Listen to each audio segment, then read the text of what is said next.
Protozoans, eukaryotic single-celled organism.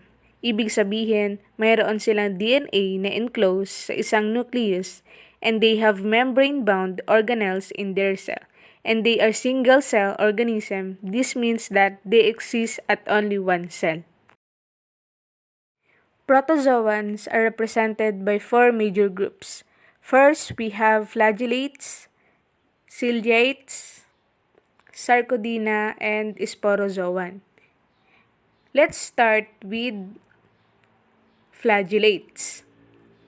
Bakit ba tinawag ang protozoa na ito na flagellates? Tinawag silang flagellate because they move about o gumagalaw sila gamit ang flagella. Ano ba ang sinasabing flagella? This is the thread-like structure in a sound para siyang sinulid o buntot na naka-extend from the original cell. For example is free-living Chlamydomonas. Yan, this is the picture. Ang isang Chlamydomona, mayroon siyang dalawang flagella, and another example are parasitic Trichomonas. Nasaan ba ang parte ng Trichomona? Nandito siya. Yan. Mayroon din tayong flagellate that live single o isa lang siya, just like Euglena. Ito ang flagella ng isang Euglena. Mayroon tayong nabubuhay as one, mayroon din tayong mga flagellates that live in colony, just like Cynora. Hindi siya masyadong obvious, pero ito ang flagella ng mga Cynora. The second major group of protozoa are ciliates. This group of protists are provided with numerous hair like cilia. They move with the help of cilia, kaya nga tinawag silang ciliates. Maraming variation ang ciliates. For instance, the slipper-shaped paramecium, yan, is surrounded with cilia. Nasaan ba ang cilia dito? Ito siya. Yan. If you can notice, malaki ang pinagkaiba ng flagella at cilia.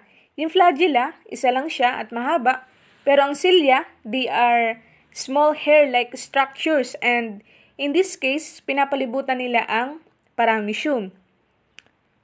On the other hand naman ay ang cilia naman ng Vorticella. Ito ay matatagpuan sa may upper bell part. Yan. Kung sa paramecium, nakapalibot ang cilia, sa Vorticella naman, nasa isang part lang siya.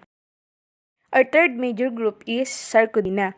These protists are unicellular organism na walang definite shape. Bakit kaya wala silang definite shape?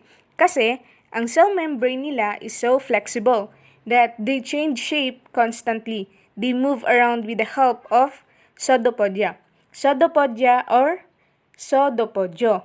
Our singular literally means false feet. Bakit false feet? They are feet in the sense that they are used for movement and they are false in the sense na hindi sila permanent. They are formed kapag kailangan at kapag hindi na sila kailangan, nawawala sila. Some organisms belong to Sarcodina are the amoeba. Yan. Ito ang pseudopodia niya.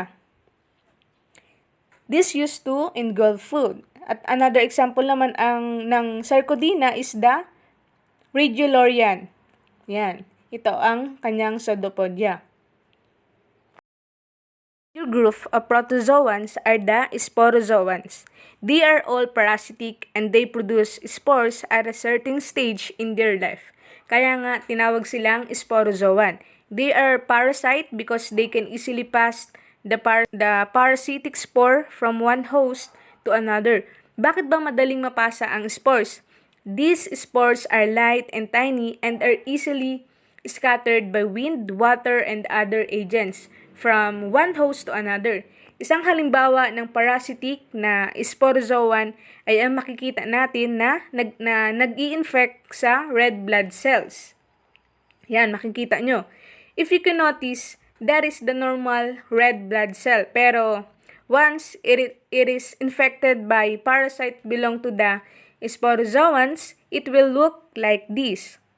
This specific parasite is called the Plasmodium.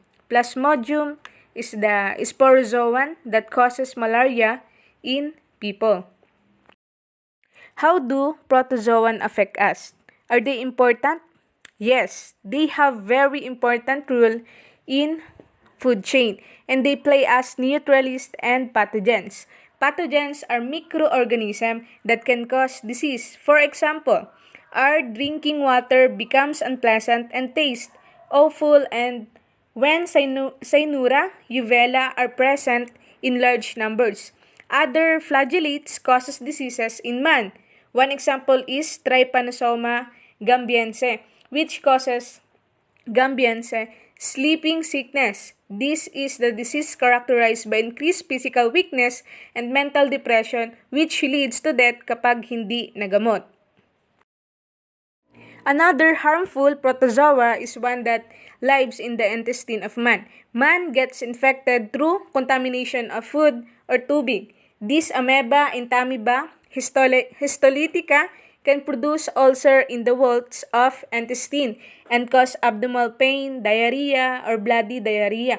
Kahit maraming protozoans ang parasitic, there are actually a small number of protozoans which are very harmful to their hosts.